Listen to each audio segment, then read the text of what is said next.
Hello everyone, welcome to Divya education. आज है 30 जून और 30 जून से रिलेटेड जितने भी करंट अफेयर्स के क्वेश्चन बन सकते हैं जो कि हमारे प्रत्येक एग्जाम के लिए इम्पॉर्टेंट होते हैं, ठीक है। चाहे वो आपका एसएससी, रेलवे, बैंकिंग या स्टेट पीसीएस या यूपीएससी, कोई भी एग्जाम हो, हर एक एग्जाम के लिए करंट अफेयर बहुत ज़रूरी हो गया है। तो इसलिए यहाँ पे हम द हिंदू और दैनिक जागरण से जो भी न्यूज आती है जो हमारे एग्जाम के लिए इम्पॉर्टेंट होती है, ठीक है, तो उनसे रिलेटेड जितने भी एमसीक्यू बन सकते हैं तो उनको हम लोग इस क्वेश्चंस में मतलब इस वीडियो में सॉल्व करेंगे, ठीक है। सो आप में से जो भी इस चैनल पे नया हो, चैनल को जरूर सब्सक्राइब कर ले और सब्सक्राइब करते वक्त आप लोग बेल आइकन जरूर क्लिक कर दिया करिए ताकि जब भी वीडियो अपलोड हो तो सबसे पहले आपके पास तक उसका नोटिफिकेशन पहुंच जाए और आप एक भी वीडियो मिस मत करो, ठीक है। और वीडियो पसंद आए तो लाइक ज़रूर करना। अब यहाँ पे हम बात करते हैं कल का हमारा अभ्यास प्रश्न जो था कि रूस में हाल ही में आयोजित विजय परेड का आयोजन किया गया था और इस संदर्भ में निम्न कथनों पर विचार करें, ठीक है। तो जो रूस में विजय परेड का आयोजन किया गया है उनमें से इसमें 3 स्टेटमेंट दिए हुए हैं, तो इनका हमको राइट आंसर बताना है कि कौन से राइट होंगे इस कथन के लिए, ठीक है, कि रूस में क्या क्या हुआ था। हम पहले की बात करें, यदि पहला जो स्टेटमेंट है हमारा कि यह परेड द्वितीय विश्व युद्ध में विजय प्राप्त करने की 75वीं वर्षगांठ पर आयोजित की गई थी, ठीक है। ये जो परेड थी तो द्वितीय विश्व युद्ध में विजय प्राप्त करने की 75वीं वर्षगांठ पर आयोजित की गई थी। उसके बाद हम बात करें तो भारत की ओर से विदेश मंत्री एस जयशंकर ने इस परेड में हिस्सा लिया था। और तीसरा स्टेटमेंट है कि भारत की तीनों सेनाओं के 75 सदस्यों ने इस परेड में हिस्सा लिया था, ठीक है। तो यहाँ पे हम ये क्वेश्चन सॉल्व कर चुके हैं और आप में से अतुल जी, दीपिका जी और बिकम आईएएस ने बिल्कुल इसका राइट आंसर दिया है, ठीक है। और अतुल जी ने इसकी व्याख्या भी की है कि क्या कैसे है, क्योंकि यहाँ पे यदि हम बात करें तो जो हमारा पहला स्टेटमेंट है वो बिल्कुल राइट है कि द्वितीय विश्व युद्ध की 75वीं वर्षगांठ मनाई जा रही थी, ठीक है, तो ये राइट हो जाएगा। बट यहाँ पे भारत की ओर से विदेश मंत्री एस जयशंकर इस परेड में हिस्सा नहीं लेते हैं, ठीक है। यहाँ पे डिफेंस मंत्री जो हमारे राजनाथ सिंह है वो इसमें पार्टिसिपेट करते हैं, ना कि जो विदेश मंत्री हैं वो करते हैं, ठीक है। तो ये स्टेटमेंट रॉन्ग हो जाएगा। उसके बाद हम बात करें तो तीसरा स्टेटमेंट भी राइट है। भारत की तीनों सेनाओं के 75 सदस्यों ने इस परेड में हिस्सा लिया है, तो यहाँ पे ये स्टेटमेंट भी राइट हो जाएगा, ठीक है। अब इनमें से हमको बताना है कि कौन सा या से कथन सत्य है, तो 1 और 3 इसका राइट आंसर होगा, ठीक है। अब हम थोड़ा सा इसकी व्याख्या की यदि बात करें तो भारत की ओर से रक्षा मंत्री राजनाथ सिंह ने इस परेड में हिस्सा लिया था, ठीक है। आप में से जो भी एसएससी, बैंकिंग या अदर एग्जाम की प्रिपरेशन कर रहे हो तो ये बहुत इंपॉर्टेंट है आपके लिए कि जितने भी हमारे कैबिनेट मंत्री हैं उनके नाम आपको याद होने चाहिए, ठीक है। चाहे वो रक्षा मंत्री हो, चाहे विदेश मंत्री हो, चाहे वित्त मंत्री हो, जितने भी मंत्री होते हैं उनके नाम आपको बिल्कुल लर्न होने चाहिए कि कौन कौन क्या क्या है, ठीक है। तो यहाँ पे विदेश मंत्री हमने देखा कि एस जयशंकर जी हैं और यहाँ पे भारत की ओर से रक्षा मंत्री राजनाथ सिंह, ठीक है, यानी कि रक्षा मंत्री राजनाथ सिंह है ने इस परेड में हिस्सा लिया। वह 22 से 24 जून तक रूस की यात्रा पर थे। भारत की तीनों सेनाओं के 75 सदस्यों ने इस परेड में हिस्सा लिया था। परेड में हिस्सा लेने वाली टुकड़ी का नेतृत्व वीर सिख लाइट इन्फेंट्री रेजिमेंट के एक अधिकारी द्वारा किया गया था। इस रेजिमेंट ने द्वितीय विश्व युद्ध में भाग लिया था, ठीक है। ये जो वीर सिख लाइट इन्फेंट्री रेजिमेंट है वो द्वितीय विश्व युद्ध में भाग लिया था। हालांकि ये रेजिमेंट जो बनी हुई है इसके मेंबर जो थे पहले वो भाग लिए थे, ना कि जो अभी हैं, ठीक है। बट ये जो रेजिमेंट है उसमें जो भी थे वो लोग उसमें पार्टिसिपेट किए थे, ठीक है। उसके बाद अब हम बात करते हैं नेक्स्ट क्वेश्चन की। तो यहाँ पे आज का जो हमारा पहला क्वेश्चन है, विश्व बैंक यानी कि वर्ल्ड बैंक ने किस देश में शिक्षा में सुधार से जुड़े कार्यों के लिए लगभग 3,700 करोड़ रुपए के कर्ज को मंजूरी दी है। तो यहाँ पे पहला है नेपाल, दूसरा है चीन, तीसरा है भारत और चौथा है रूस, ठीक है। तो इसका जो राइट आंसर है वो क्या हो जाएगा, इसका राइट आंसर हो जाएगा भारत। यहाँ पे इसकी व्याख्या की बात करें तो विश्व बैंक ने कहा कि उसके कार्यकारी निदेशक मंडल ने भारत के 6 राज्यों में शिक्षा में सुधार के लिए 50 करोड़ डॉलर अर्थात लगभग 3,700 करोड़ रुपए के कर्ज को स्वीकृति प्रदान की है। विश्व बैंक ने बयान में कहा कि इस कार्यक्रम के जरिए राष्ट्रीय स्तर पर केरल, मध्य प्रदेश, महाराष्ट्र, उड़ीसा, राजस्थान और हिमाचल प्रदेश जैसे राज्यों के साथ भागीदारी में मूल्यांकन प्रणालियों को अच्छा करने जैसे कई कार्यों में मदद मिलेगी। ठीक है, यहाँ पे आप लोगों के लिए एक क्वेश्चन है कि विश्व बैंक का जो मुख्यालय है वो कहाँ है और इसकी स्थापना कब की गई थी। ठीक है, तो यहाँ पे मैं हालांकि जो भी इंटरनेशनल और इंटरनेशनल है उनको मैं सॉल्व करा चुकी हूँ, 4-5 ऐसे, जैसे सार्स हो गया, विश्व बैंक हो गया, WHO हो गया, इनके बारे में मैं बता चुकी हूँ। प्लेलिस्ट में आपको वीडियो मिल जाएंगे, आप वहाँ से चाहे तो देख ले, या तो गूगल से आप लोग सर्च कर लीजिएगा कि विश्व बैंक में जो भी अभी इसकी स्थापना कब की गई थी और इसका मुख्यालय कहाँ पे है और इसके जो भी प्रेजेंट टाइम में अध्यक्ष हैं वो कौन है। ठीक है, ये क्वेश्चन आप लोगों के लिए, और आशा करते हैं कि आप सभी जितने भी लोग वीडियो देखते हो आप सभी बताओगे। ठीक है, उसके बाद अब हम नेक्स्ट क्वेश्चन की बात करते हैं। तो हमारा अगला क्वेश्चन है कि हाल ही में किस राज्य में सबसे बड़े प्लाज्मा थेरेपी सुविधा केंद्र का उद्घाटन किया जाएगा। तो यहाँ पे पहला है बिहार, दूसरा है पंजाब, तीसरा है झारखंड और चौथा है महाराष्ट्र। ठीक है, तो इसका जो राइट आंसर है वो क्या हो जाएगा, आपका महाराष्ट्र। उसके बाद हम व्याख्या की बात करें तो महाराष्ट्र में कोरोना वायरस संक्रमित मरीजों के इलाज को प्लाज्मा थेरेपी सुविधा केंद्र का उद्घाटन होने जा रहा है। ये दुनिया का सबसे बड़ा प्लाज्मा थेरेपी सेंटर होगा। कोविड-19 से संक्रमित मरीजों का इलाज यहाँ प्लाज्मा थेरेपी से किया जाएगा। राज्य में प्लाज्मा थेरेपी कोविड-19 के रोगियों को स्वास्थ्य करने में सफल रही। ट्रायल के दौरान दावा किया गया है कि यहाँ 10 में से 9 मरीज प्लाज्मा थेरेपी से ठीक हो रहे हैं। ठीक है, तो ये कहाँ पे बनाया जाएगा, महाराष्ट्र। महाराष्ट्र की राजधानी जो है मुंबई है। ठीक है, उसके बाद हम बात करते हैं यदि, तो हमारा नेक्स्ट क्वेश्चन है किस देश ने G7 में दक्षिण कोरिया को शामिल करने के अमेरिकी प्रस्ताव पर आपत्ति जताई है। ठीक है, तो यहाँ पे पहला है जापान, दूसरा है नेपाल, तीसरा है रूस और चौथा है पाकिस्तान। तो इसका राइट आंसर हो जाएगा हमारा जापान। ठीक है, इसकी व्याख्या की यदि हम बात करें तो जापान ने G7 में दक्षिण कोरिया को शामिल करने के अमेरिकी प्रस्ताव पर आपत्ति जताई है। उसका कहना है कि चीन और उत्तर कोरिया से संबंधित अहम मुद्दों पर दक्षिण कोरिया G7 के देशों से अलग राय रखता है।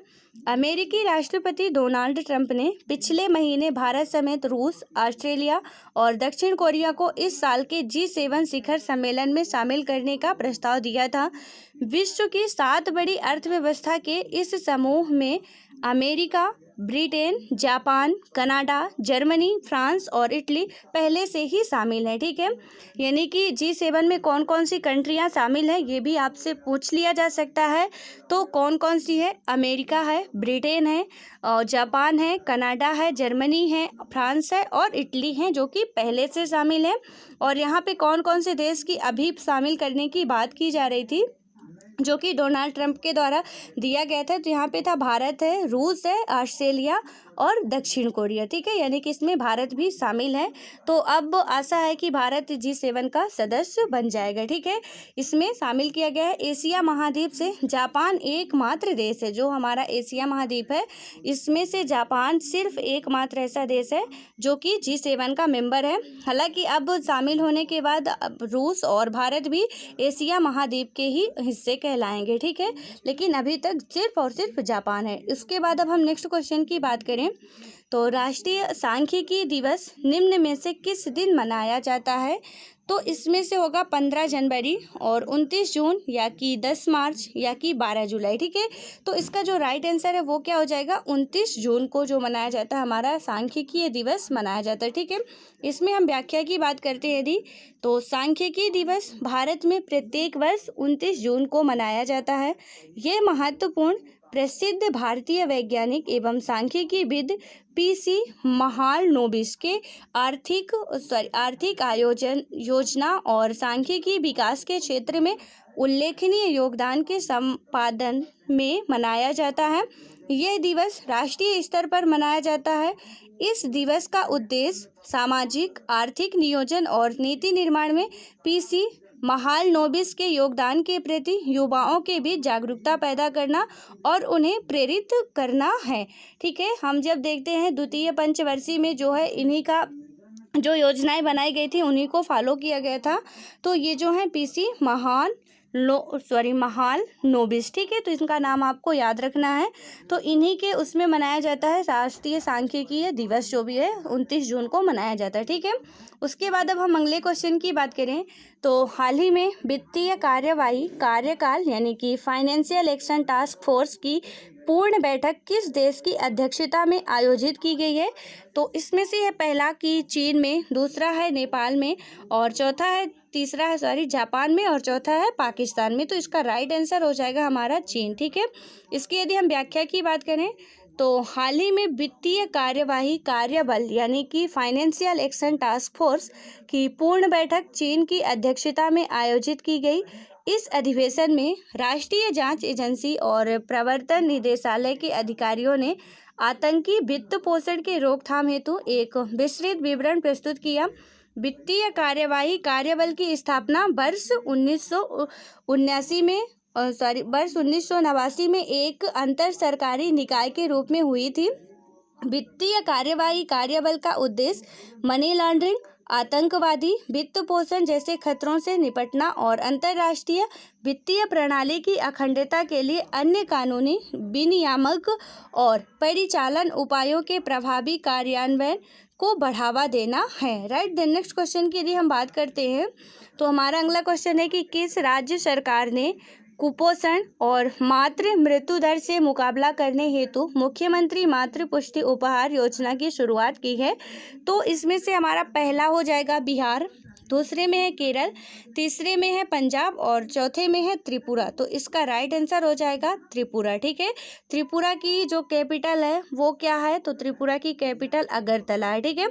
उसके बाद हम बात करते हैं इसकी व्याख्या की। तो इस योजना की घोषणा करते हुए राज्य के समाज कल्याण एवं सामाजिक शिक्षा मंत्री संताना चकमा, ठीक है, तो संताना चकमा ने कहा कि योजना के तहत सरकार द्वारा प्रदान की जा रही किट से कम 40,000 महिलाओं को लाभ होगा। उल्लेखनीय है कि प्रत्येक किट का मूल्य लगभग 500 रुपये प्रति किट होगा। अनुमान के अनुसार राज्य सरकार की इस पहल में प्रत्येक वर्ष तकरीबन 8 करोड़ रुपए की आवश्यकता होगी। राइट। द नेक्स्ट क्वेश्चन की बात करें हम तो केंद्र सरकार ने कोरोना महामारी के कारण किस विमानन कंपनी के लिए बोली लगाने की समय सीमा को फिर से 2 महीने के लिए बढ़ाकर 31 अगस्त कर दिया है? तो यहाँ पे पहला है एयर इंडिया, दूसरा है इंडिगो, तीसरा है स्पाइसजेट और चौथा है इसका जेट एयरवेज, ठीक है। तो इसका राइट आंसर हो जाएगा हमारा एयर इंडिया। इसकी व्याख्या की बात करें तो यह तीसरी बार है जब समय सीमा बढ़ाई गई है। सरकारी विमानन कंपनी एयर इंडिया के विनिवेश की प्रक्रिया 27 जनवरी को शुरू की गई थी। कोरोना वायरस महामारी के कारण उत्पन्न परिस्थितियों को देखते हुए संभावित बोलीदाताओं से प्राप्त अनुरोधों के आधार पर यह समय सीमा बढ़ाई गई है। जनवरी में जब पहली बार एयर इंडिया की बिक्री को लेकर रुचि पत्र जारी किया गया था, तब बोली लगाने की समय सीमा मार्च तक रखी गई थी। इसके बाद जो है इसे बाद में क्या किया गया था कि 30 अप्रैल तक और फिर 30 जून तक बढ़ा दिया गया था। अब इसे 31 अगस्त तक फिर से क्या किया गया है? बढ़ा दिया गया है, ठीक है। उसके बाद अब हम अगले क्वेश्चन की बात करें तो हाल ही में किस राज्य के मुख्यमंत्री के चंद्रशेखर राव ने हरीथा हरम, ठीक है, हरीथा हरम कार्यक्रम के 6ठे चरण का शुभारंभ किया है? अब यहाँ पे यदि आपको पता होगा कि ये किस राज्य के मुख्यमंत्री हैं तो बिल्कुल आप इसका राइट आंसर लगा सकते हो। आपको ये योजना ना भी सुने हो फिर भी लगा सकते हो इसका राइट आंसर, ठीक है। इसीलिए जो भी हमारे मंत्री और उसके गवर्नर होते हैं तो उनका नाम याद रखना काफ़ी इम्पोर्टेंट होता है, ठीक है। तो यहाँ पे क्या बात की गई है कि किस राज्य के मुख्यमंत्री के चंद्रशेखर राव ने हरीथा हरम कार्यक्रम के 6ठे चरण का शुभारंभ किया है? तो इसमें से केरल, दूसरे में तमिलनाडु, तीसरे में तेलंगाना और चौथे में है कर्नाटक, ठीक है। तो इसका राइट आंसर क्या हो जाएगा? तेलंगाना। इसमें हम व्याख्या की बात करें तो राज्य सरकार के अनुसार हरीथा हरम कार्यक्रम के 6ठे चरण के दौरान लगभग 30 करोड़ पौधे लगाए जाएंगे।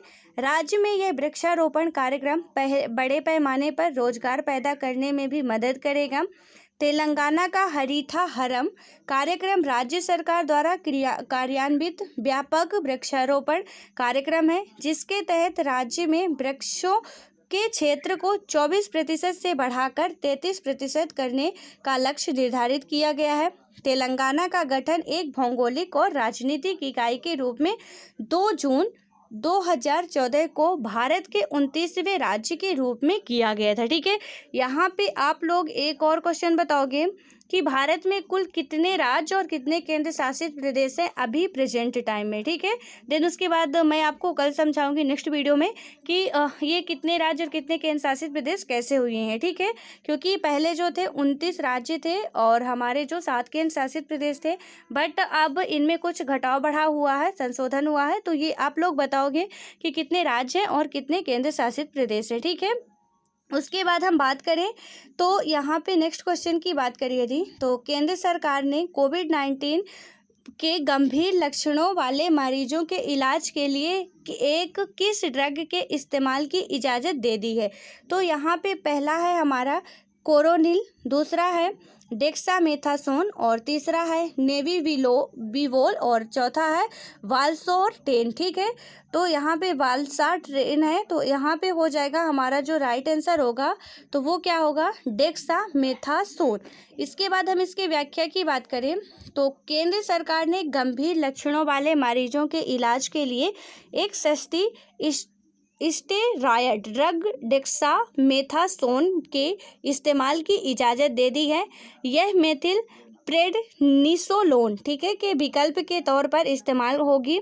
इसका उपयोग मध्यम और गंभीर स्थिति वाले कोरोना वायरस मरीजों के इलाज में हो सकेगा। ब्रिटेन में हुए क्लिनिकल ट्रायल में डेक्सामेथासोन को कोरोना की लाइफ सेविंग दवा के रूप में पाया गया था, जिसके बाद विश्व स्वास्थ्य संगठन ने डेक्सामेथासोन के उत्पादन में तेजी लाने को कहा था। ठीक है, उसके बाद हम अगले क्वेश्चन पे आएँ तो हमारा जो आज का लास्ट क्वेश्चन है कि इंडिया रेटिंग्स एंड रिसर्च का भारतीय अर्थव्यवस्था के चालू वित्त वर्ष 2020-21 में निम्न में से कितने प्रतिशत सिकुड़ने का अनुमान है। तो यहाँ पे होगा, सिकुड़ने का मतलब है कि कम होने का अनुमान है। तो यहाँ पे है पहले में कि 4.3%, दूसरे में है 5.3% और तीसरे में है 6.3%, चौथे में है 5.9%।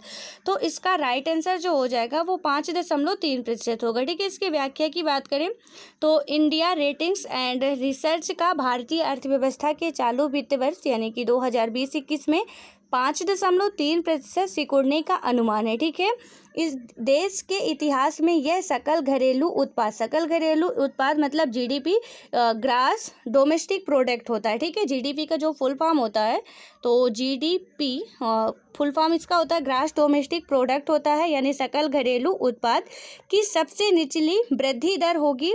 रेटिंग एजेंसी की रिपोर्ट में कहा गया है कि कोविड-19 महामारी की वजह से उत्पादन की रफ्तार और स्तर पर बहुत अधिक प्रभाव पड़ा है।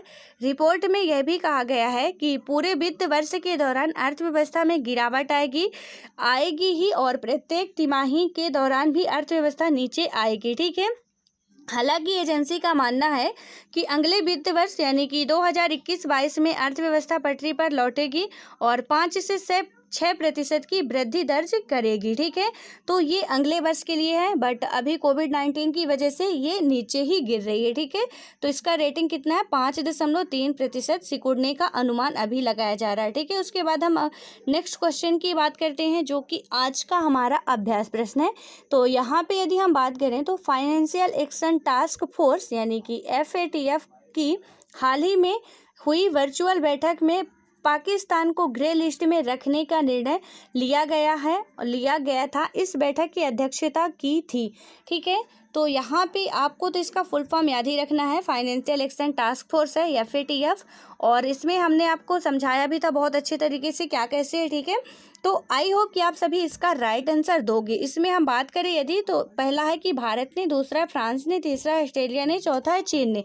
तो इसमें से किसने अध्यक्षता की थी, जो कि पाकिस्तान को फिर से ग्रे लिस्ट में रख दिया है। ठीक है, तो यहाँ पे आपको बताना है कि ऐसा कौन सी कंट्री है जो इसकी अध्यक्षता की थी। ठीक है, और या फिर टी आपको फुल फॉर्म तो आपको पता ही है, इसमें जो भी कितने लिस्ट होती हैं वो सब आपको मैंने बता चुका, अच्छे से बता चुकी हूँ। तो आप यदि वीडियो नहीं देखे हो तो, क्योंकि ये जितने भी क्वेश्चन होते हैं प्रीवियस डे के होते हैं, ठीक है, जो मैं सॉल्व करा चुकती हूँ उन्हीं को देती हूँ ताकि आपका रिवीजन हो सके और आपसे एक भी क्वेश्चन ना छूटे। और जब आपको प्रीवियस डे के क्वेश्चन दिए जाते हैं तो उस हिसाब से आप लोग क्या करते हो कि ध्यान से वीडियो को सुनते हो और समझते हो, क्योंकि जब भी कोई क्वेश्चन पूछा जाएगा तो आपको उसका आंसर देना होता है, ठीक है। सो आई होप कि आप सभी इसका राइट आंसर देंगे। मिलते हैं नेक्स्ट वीडियो में, तब तक के लिए बाय बाय, पढ़ते रहो, ऑल द बेस्ट।